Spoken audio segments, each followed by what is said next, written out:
Today is our 160th Thought Leadership webinar.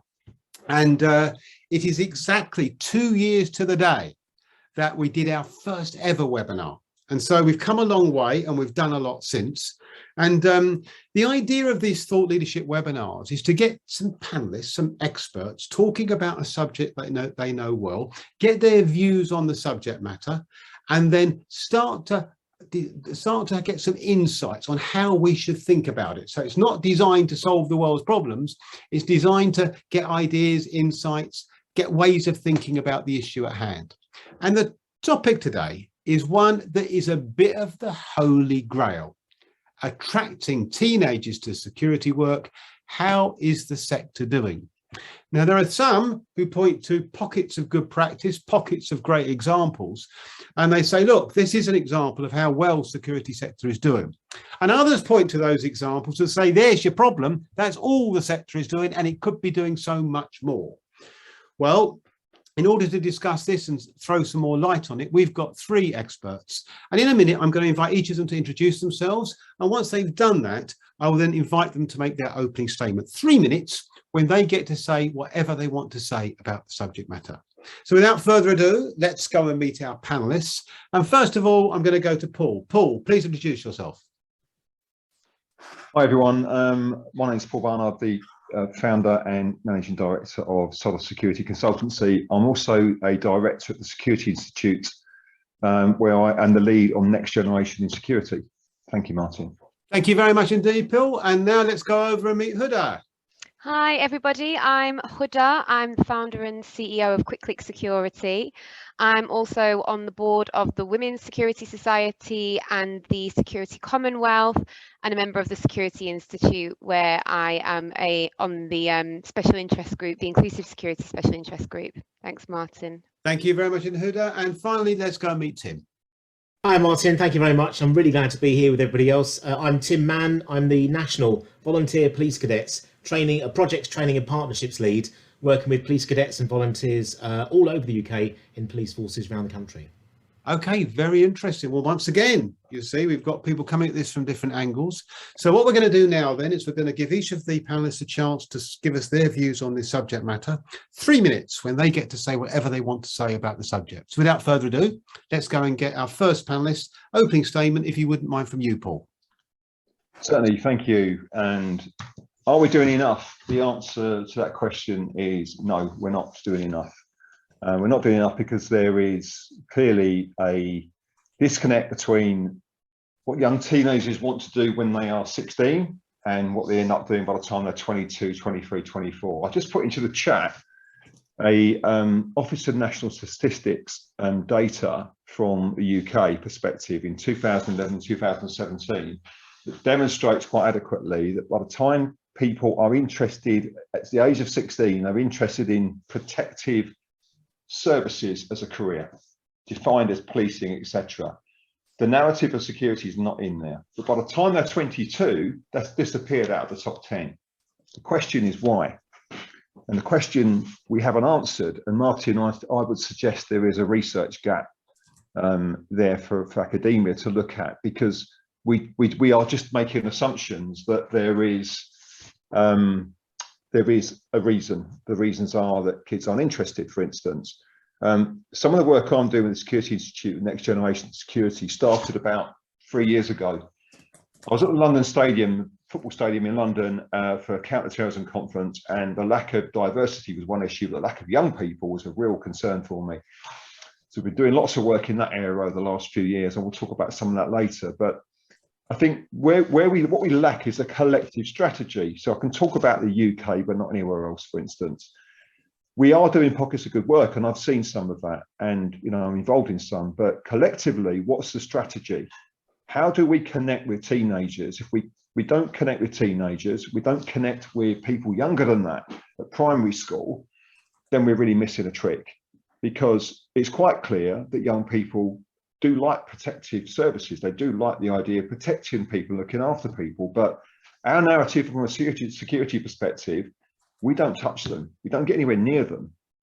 And that's got to change. And we have to have a collective plan that makes that work. we all work to, because in the UK, we had a disparate number of organisations under the security banner, all doing different things, whether it's electronic security, whether it's cameras, whether it's physical, people security, cyber, etc.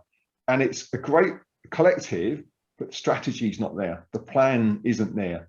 And we can say, yeah, but you can't have one plan, can you? Well, why not? I would suggest we can, but it's just how we then achieve that all together. Because the one thing I hear from students, and Houdah was on that conference with me last week, was you're not telling us the story. You're not telling my parents the story, and they want me to be a lawyer, an accountant. They want me to be a doctor, but you're not in there because you're not telling the story. But when you make the links about school subjects to teenagers and security, so for instance, sociology, psychology, and physics, then they wake up, and I've seen it happen. So that's where we have to make the win. And I would surmise that that's probably my 3 minutes, Martin, for now.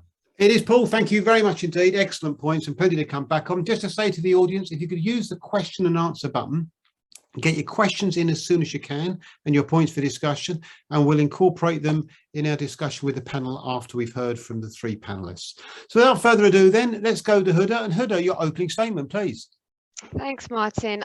Yeah, I think I'd obviously mirror what Paul just said. I don't think the sector does a great job, not possibly for want of trying, but I don't think we really do target the younger generation for a number of reasons. I think as an industry, we're very internal. We don't really externally shout out about what we what the opportunities look like, what our achievements are. We don't, the marketing isn't there. If you think about other industries that have done huge marketing campaigns, I mean, the world, the society we live in, it's all about advertising, and especially the younger generation, the teenagers, all they do is they're on their phones constantly, social media, videos, TV.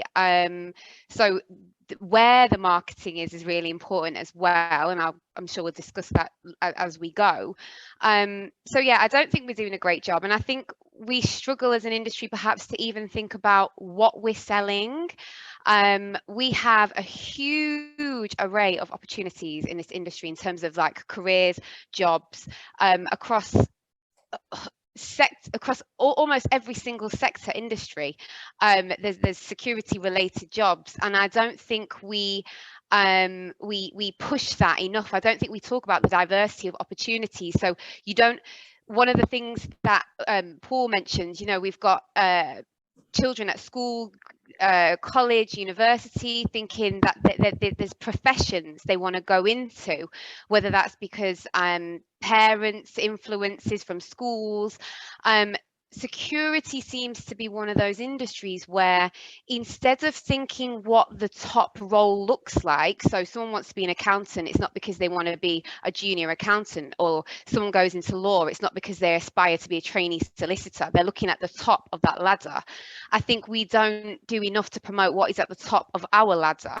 And a lot of young people, when they think of security, they think of the entry level roles, and we need to change that perception. So I think there's a lot to be done. I think what I mentioned before about marketing, I think we really need to think about the platforms that we market on and not underestimate young people and speaking to young people and getting inspiration and being influenced by young people. Paul had two of his previous students from the EY and the Security Institute program last week at the conference he mentioned, and the way they were able to articulate ideas and thoughts was incredible. We need to take ideas from young people and find out what it is that they want to know, what it is, how we can best speak to them, talk to them and attract them. Thanks, Martin. Really, really interesting point. Not about thinking about the top roles. Really interesting. You don't very often see that. You're right. Okay, we're going to come back to that in a minute. Can I just say to the audience, don't forget question answer button at the bottom of your screen. Give us any thoughts early on, and we'll incorporate those in the ensuing discussion. We've got a couple that have been sent to me in advance, so we'll try and incorporate those as well. That's after though. We've heard from our third panelist. Tim, your opening statement, please. Thank you very much indeed, Martin. Totally concur and endorse what Houdah and Paul say. Certainly the experience of volunteer police cadets, thanks to people like Paul, the Next Generations in Security project with the Security Institute and other partners, this is exactly the sort of experience that we've had too. I want to tell you a bit of a story, keep it short, and then open up to questions. But basically for me, I'm a retired police officer. I'm now with the National VPC, Volunteer Police Cadets, as their projects, training and partnerships lead. Who are we? We're supporting nearly 17,000 young people aged 13 to 18. These are kids that volunteer as cadets in VPC programs in all 44 police forces across England and Wales. And our cadet program, it's nothing to do with joining the police, but it is everything to do with young people making a positive difference in their communities, learning about local policing, supporting local operational events, running their own youth-led social action projects, activities and engagements. We've got an equal split, almost 50-50 boys and girls, and well-established LGBT plus representation across all of our cadet programs. 30% of our cadets come from a black or other ethnic minority background, and in some of our London boroughs, it's nearly 80%. Some of our cadets are A-star grade students at school or college, which is absolutely great. Some of our cadets are young people who've been excluded from school, kicked out, maybe come to police notice for minor offending or been arrested, and that too is absolutely great. In 2019, our cadets from every background and life experience volunteered over, I think it was 1.2 million hours of social action and activities in their communities, making a really big positive difference. And we're very proud to be part of Youth United, the national association of 11 uniform youth groups in the UK, Scouts, Army Cadets, Air Cadets, Girl Guiding, and many others. In our youth work world, we're not in security, but in our youth work world, COVID hit all our programs really hard, and we were unable to meet for 18 months or so. We embraced online, we reached out. I'm really proud now to see that our team's back in all the police force areas across England and Wales. And you can only guess and imagine, I'm sure, how our young people feel. Is attracting teenagers to security work important? You bet it is. We've got long partnerships with incredible organisations like Security Institute, thanks to Paul and colleagues, Walt Disney Company's own Security EMEA Group and other partners. And through you guys, we've been able to take nearly 1,000 young people from all over the country to major expos at Olympia, at NEC. I'm going to NEC next week, and a range of other activities, which has completely opened up their eyes to a whole new world. So thanks to you guys, thanks to people like yourselves, hundreds of young people have taken a walk through these doors that many thought were closed to them and not for them, or maybe they didn't even know they existed. And we're now opening those doors. And we're keen to show our young people a whole new world on the other side they may not even have ever imagined. We're encouraging those first steps. It's up to them to walk through and embrace whatever their futures may hold. But we're really proud of all of our young people in these programs and who we meet, and they are ready. Very, very interesting. Okay, thank you very much indeed. Some, well, many interesting points. I wonder whether I come first of all to a question that I've got in advance from Lee, who asked this question. And I'll start with you first, Paul. Look, this is, the question is about focusing on precisely what is the route to changing attitudes. And Lee's point is, forget everything else. We all know there's a couple of good things going on here and there. The question is, how do you systematically bring about a change in attitude that's going to make a real difference on the big scale? So I'll ask each of you this question, but I'll come first of all to you. Paul, first of all, is it a doable proposition? Yeah, it is doable. It's achievable. And we have to unpick one or two things, first of all. So why do kids not know about what we do? You don't tell them because partly we think sometimes it's a bit of a secret. Sometimes we also, I think, feel that maybe it's too much for them to take on. And I've seen that play out. But one of the things I think we could do is invest in how we change the narrative for the parents and teachers of primary school kids. One of the things the Security Institute's looking at is funding a project with other partners and sponsors to start making radio programs and small videos and comic style things that kids actually engage with. And we've seen from audience figures from one partner we're looking at, they're reaching the millions of kids on a weekly basis. And the longevity of these pieces means, a bit like Houdah's point earlier on, how do you get in here long term? you can make this last because the narrative within it is a story that will be told for sort of 5-10 years into the future. So I think for me, that's how you change it. You have to target strategically primary school age kids, because actually you're then targeting their parents to change their narrative, and also their teachers, because some of the resources we put forward and have been put forward by others have started to do that. So I think that's where you make a change. Okay, thank you very much indeed. I mean, Houdah, perhaps I can come to you, and maybe the extent to which you feel this is a doable proposition, and maybe a bit about what's the barrier then to doing something that sounds obvious. And when you were speaking, it sort of sounded as if it was an obvious thing to do, and yet clearly it's not being done. I think a lot of things in life are very obvious, and often it is time. You know, everybody on this webinar wants to do good, you know, all the panelists, but we all have our lives and we all have work and our jobs, and the bigger picture stuff often is just so big. And like Paul said, there needs to be more of a collective effort, I think, but then it's very difficult to get the collective together. I think it absolutely is possible, because why are a number of other industries that are less exciting, less interesting, popular career choices? So it's definitely possible. I think one of the things we need to do that is, again, obvious, is clearly define the career pathways that we have and show the steps to progression. Because young people often at school, you don't have a clue who you are, what it is you really want to be, or what values you have. You just think, I want to be a doctor because of X, or I want to be a zookeeper because of Y. We need to provide more information in a very easy to digest way, so that young people are able to see what the opportunities are and how they get there, how long it's going to take, how much it's going to cost them, whether they need to go to university or not. I just think they need more information, and that's a simpler way.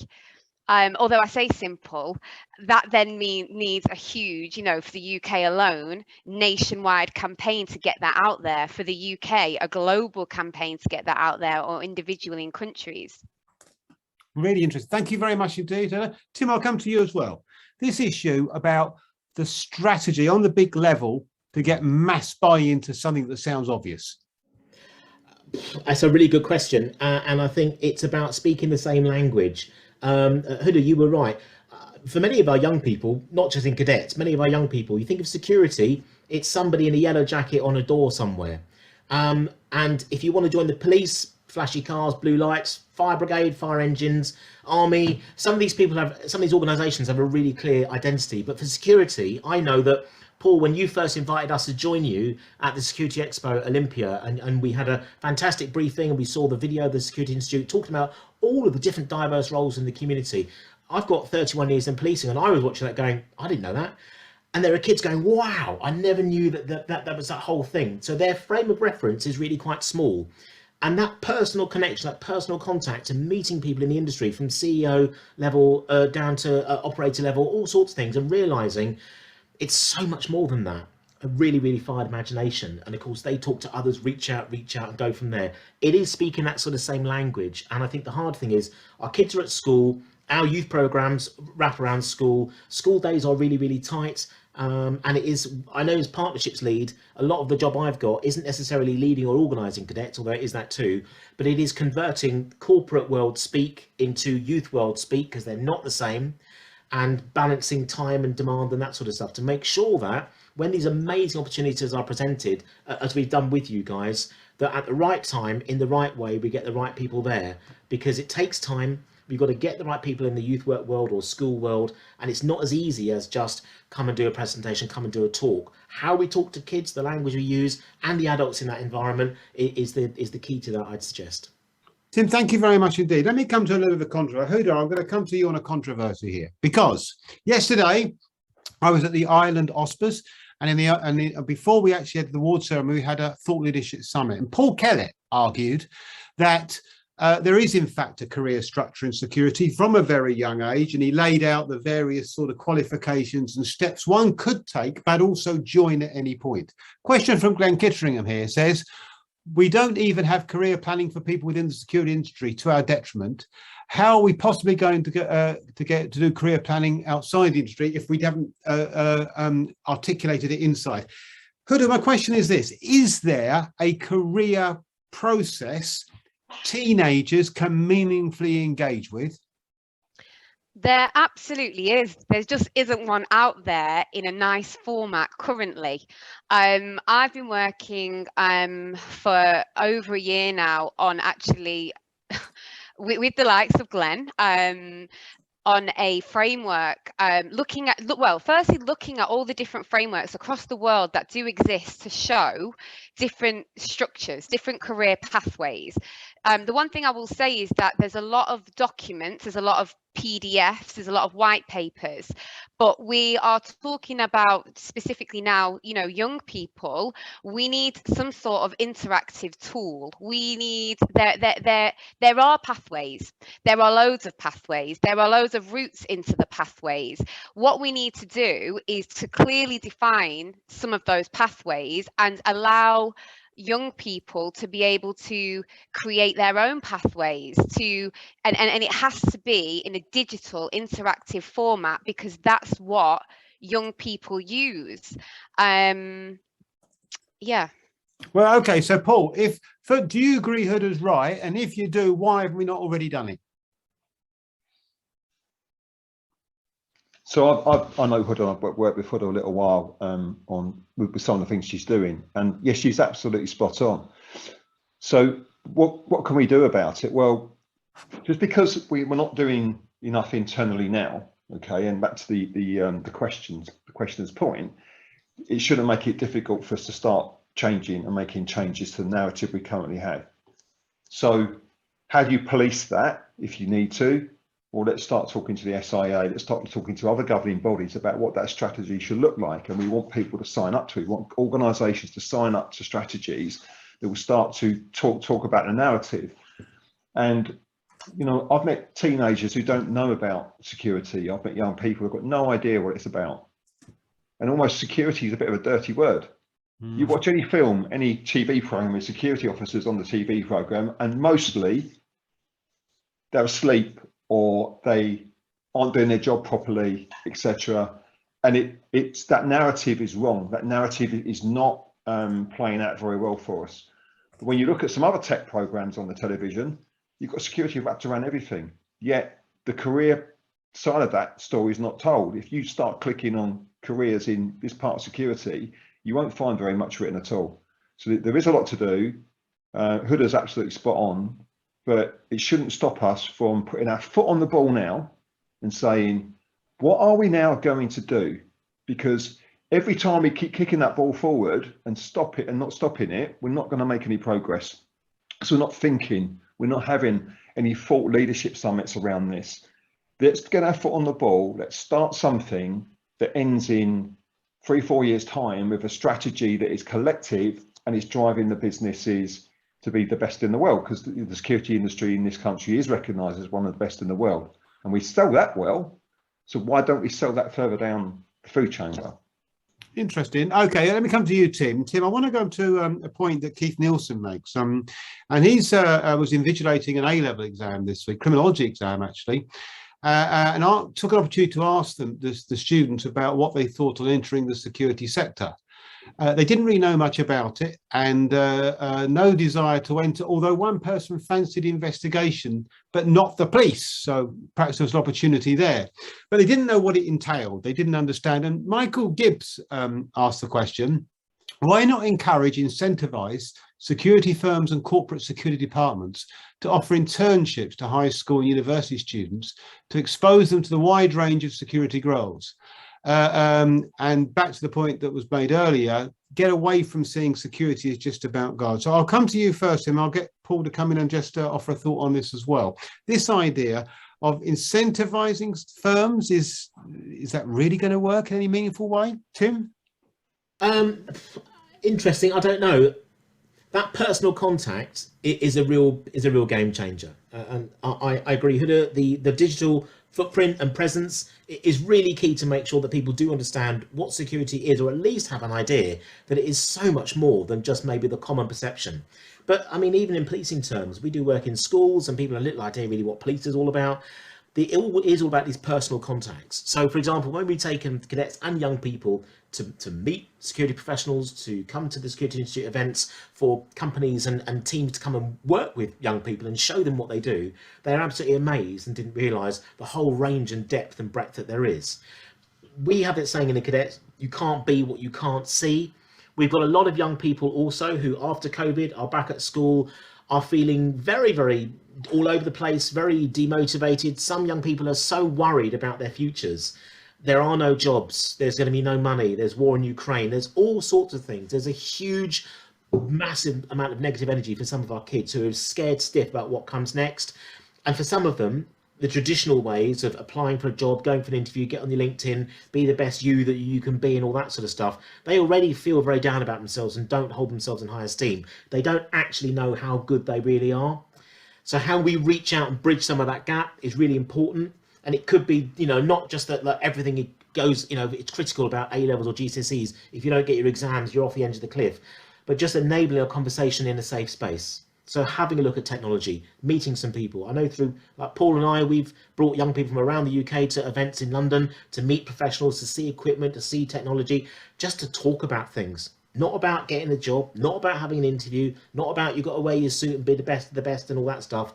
Just having a chat and watching a young person go, wow, no one's ever spoke to me like that before. Or as Paul and I had at the NEC a couple of years ago, a young guy coming in going, I've never been to the NEC. Why would I go there? I can see it from my flat. That's where the bands play, the kids, why am I going to do that? But to walk in there and meet the CEO of a really top tech company, talking to this fella about, you know, drones and technology and stuff. And this boy at the end, who's had an up and down experience at school and some close shaves and all that, he said the best bit of the whole experience, the whole day, he said, I don't really know what the guy was really talking about in detail, but he spoke to me one-to-one as if I was an equal. And for a 15-year-old boy who's going through a lot of stuff at home and at school and all that sort of stuff, he walked out of there feeling 6 foot tall and motivated for the future. So those personal contacts, that personal stuff, that someone walking out going, I could do that, I didn't even know it was there. Tim, thank you very much.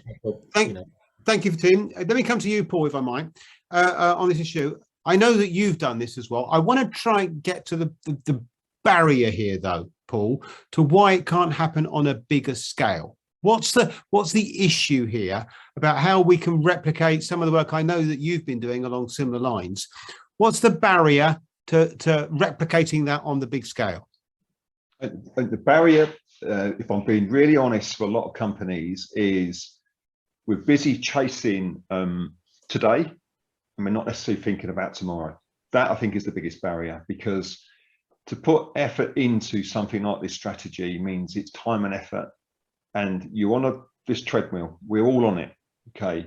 But I said earlier on, we need to put our foot off the ball, put our foot on the ball and take a risk coming away from the day null and starting to look at a strategy that's going to work for the future. Because at the moment, I think the biggest fear I have is that we're too busy on that hamster wheel going round and round, trying to get the profit moving, trying to look after this client and that client, and we're not thinking strategically enough. As a group, we're not thinking strategically enough. I can talk about other bits and pieces, Martin, but I'll come to that later. That's fine. Yeah. Well, I would like, if I could, quite a lot of questions, and I wanted to see if I could do some justice to it. I'd like to come to you. This is an interesting one. When I read this just now, I thought that's a good point. Yusuf Syed, right, was just saying, when I was a child, playing various cops and robbers games was normal. We used to have various visits to assemblies from police, fire, and ambulance. They used to go into schools. It says what's changed, but 2 points really, Houdah. This point about we're all interested in crime. As a criminologist, right, I often don't say I'm a criminologist because people are always interested and sometimes want to tell me how great hanging is or flogging is or something. So I sometimes don't go down that route. But everyone's interested. And Yusuf's quite right. We get interested from a young age. Something goes wrong somewhere along the line that people lose their connection with interests that could be harnessed, surely. Houdah? No, absolutely. But I think it all comes down to the fact that when people think of security, it's a very limited, that the perception of what security is and means is so limited.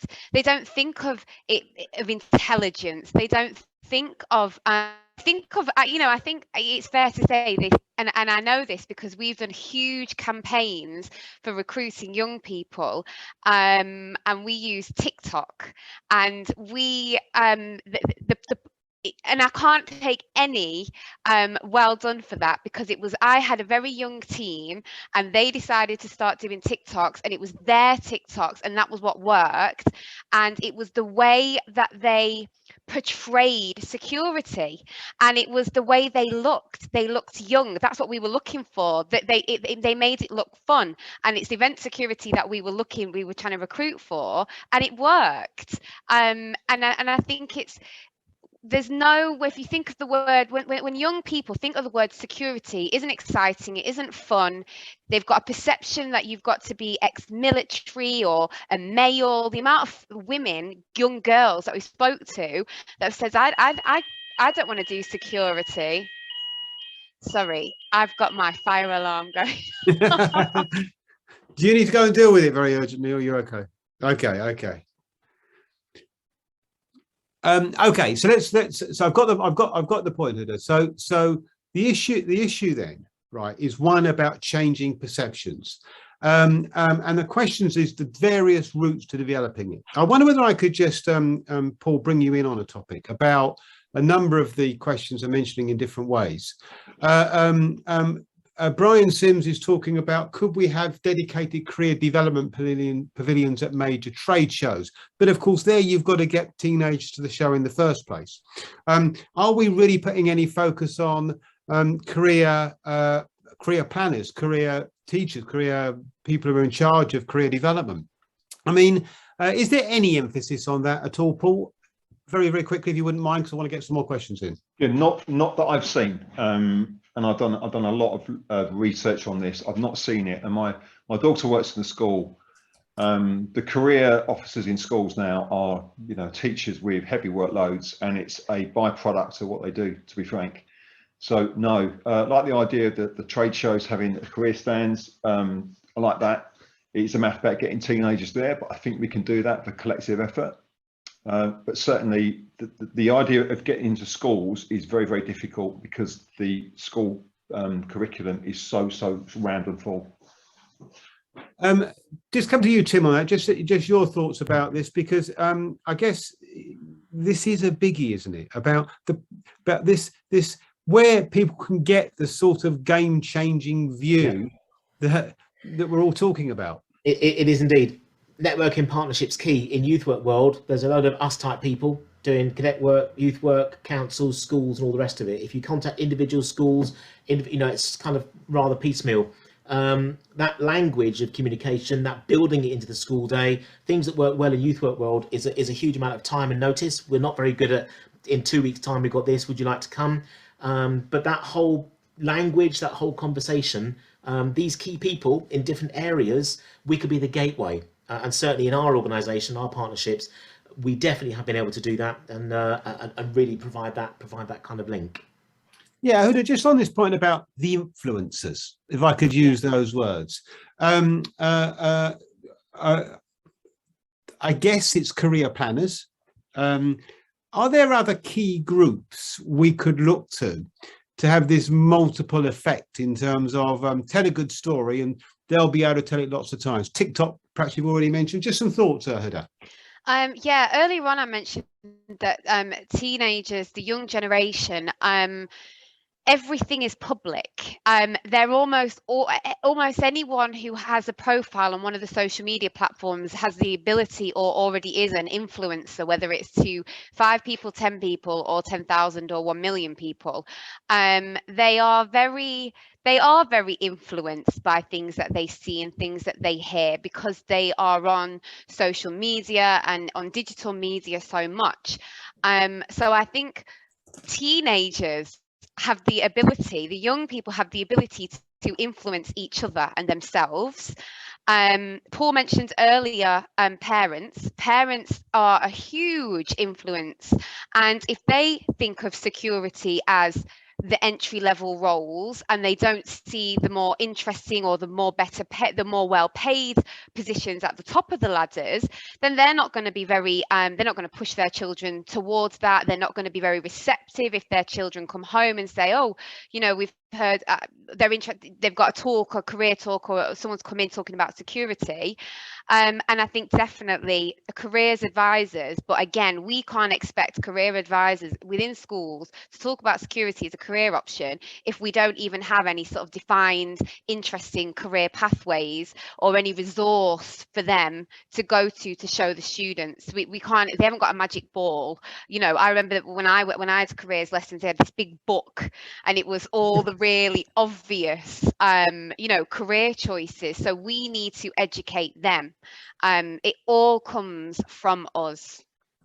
Yeah, okay. I mean, I guess, Paul, a question here from you and Grant, a good one, directly to you. And the question is, okay, so some are doing it well.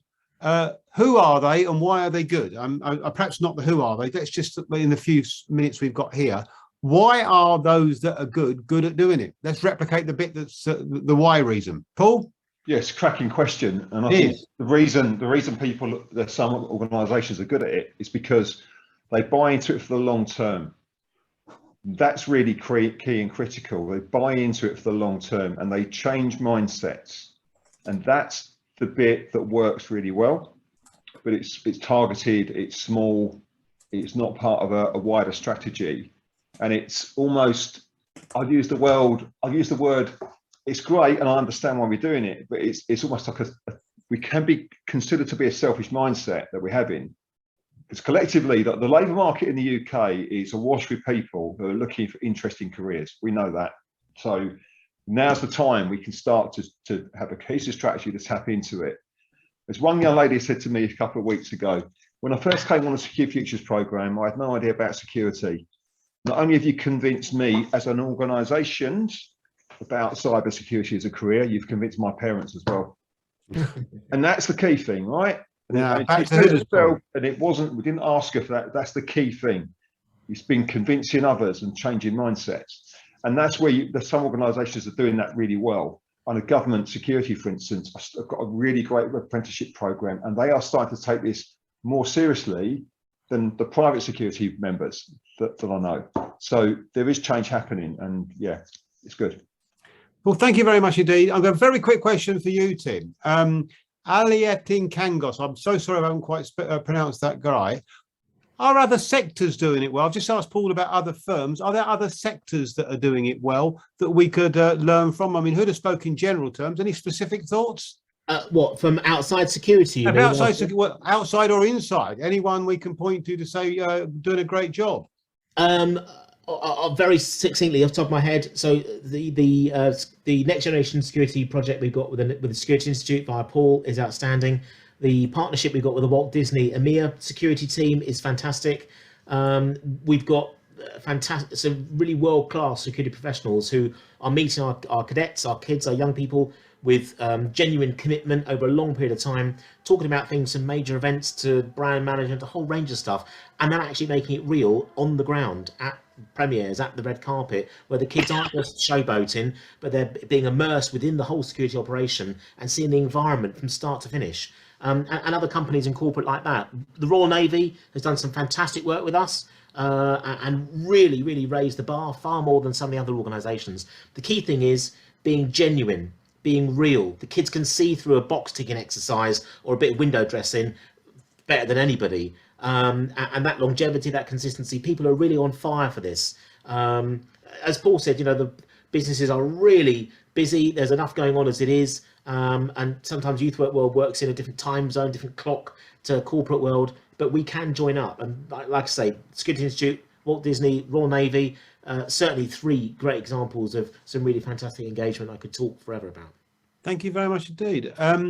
Let me come back to you, Houdah, for a final question I'd just like to get in, and it's from Mwafakawaki. I do hope I got that something right. I apologise if I haven't got the name right. But the general point of the question, Houdah, is this: that is there a way of easing people into the security world? I mean, the question is drawing off experience in another area of logistics. But the point is that they've used the broader roles that are available in the supply chain, in logistics, to get people interested and get people involved, and thought about ways of integrating those. That's easy to say, isn't it? But it's not so easy to do on a strategic sense, to use Paul's approach. Any thoughts on that? I mean, one quite obvious way of getting people even to sort of, I suppose this is more frontline security, but even getting into that security mindset is stewarding, you know, part-time jobs. Most young people have a part-time job, whether when they're in college, obviously for us has to be over 18, or university, and there's no reason why we can't be promoting stewarding, which is very much a customer service, you know, getting to watch your favorite bands, artists, football teams. That is one way of bringing young people in to get a bit of a feel. I mean, we've had a number of people, again, we've spoken to huge amounts of people that we've got through the stewarding and now are interested in getting licensed. And it's just another way of attracting them in. And again, the internships was mentioned. We talked at the conference last week about apprenticeships, graduate programs that we weren't actually sure whether any actually existed. So it depends on what area of security.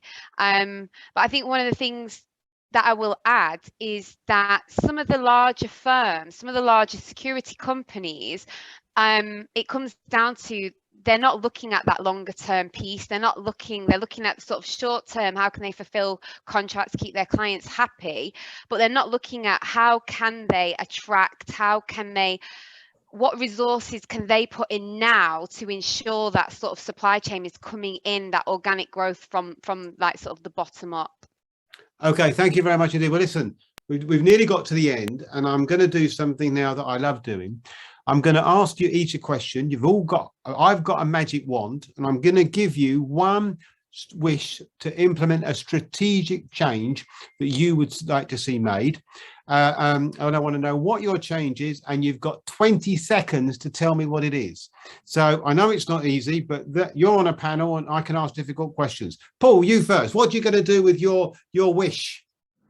That's easy. I want to see a charter which invite every MD and CEO of security companies in the UK to sign up to do something in this space around a strategy, and to get maybe a young person just as the first kickoff to sit alongside the CEO for 2 days. There you go. Wow, that would be interesting. Tim, your 20 seconds. I'll have what he said, and it's all about partnerships and communities. So colleagues in community security, wherever you serve, wherever you're based, wherever your office is, or your firm or your organisation, wherever it is, where you work, somewhere near you are some schools, there are some youth organisations, there are some volunteering activities and all that sort of stuff. And these are people in your immediate community. So reach out to them, find out who they are. Do they know who you are? Those personal networks at local level really, really make a difference. Some of the schools might be rubbish, others are really great and will be desperate to know who you are. Partnerships and community on the grassroots level, that's where it starts. Thank you very much indeed. And Houdah, finally, I'm going to give you the final wish. How are you going to use it? Yeah, I mean, I'm just going to mirror both of them. If I had a magic wand, it would be exactly what they've both said. It would be to get organisations that are operating within the industry to be looking. It all starts with you. It's all very well and good saying, you know, or talking about this body or this membership organisation or these people. If every organisation just looked at their own community, their own local communities, and like you said, look at the schools, look at the community centres, look at the groups that are existing, and we're able to implement some sort of programme or go in for a career day or whatever it may be, that would make a massive impact. Panel, thank you so much for your time. Absolutely fantastic. Well, look, we didn't quite get through all the possible questions we had, but there were just too many, and it was engaging, and some real insights there. Thank you very much indeed. Thank you for all the questions as well. As I was saying, it's the 160th webinar today. Believe it or not, We've produced over 170 hours. I'm reliably told we've been 113,000 members of the securities community have watched us in over 85 countries. It's been dynamic over the last 2 years, 160. So thank you very much indeed for panel for making it memorable. Finally, just a few comments from me, just to say, these awards are open. The US Oscars opens on the 4th of April. The Cyber Oscars, the 11th of April. Romania closes at the end of April. And Canada is open. Get your entries in Canada, please. And finally, we are next week attending the security event. We're on stand 3L2. Come and see us. Come and say hello. We'd love to hear your ideas on thought leadership. And then we've got Easter, but we're back after that. Does the professional thief and organised criminal have a safe haven in committing economic crimes? Is it the easy option? Can they make sure they get away with it? We'd like to hear your views, of course, and we'll be sending you more information in due course. Well, listen, thank you very much indeed, panel. Thank you very much indeed, audience. All it remains for me to say is, once again, wherever you are in the world, until we meet again, stay safe.